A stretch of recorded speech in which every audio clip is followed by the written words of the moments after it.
子，你是不是感冒了呀？哎呀，有点上火，总咳嗽。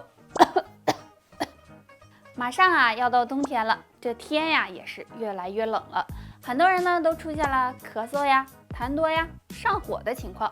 那今天木子给大家推荐呢，用两物泡水喝，可以帮助润肺止咳哦。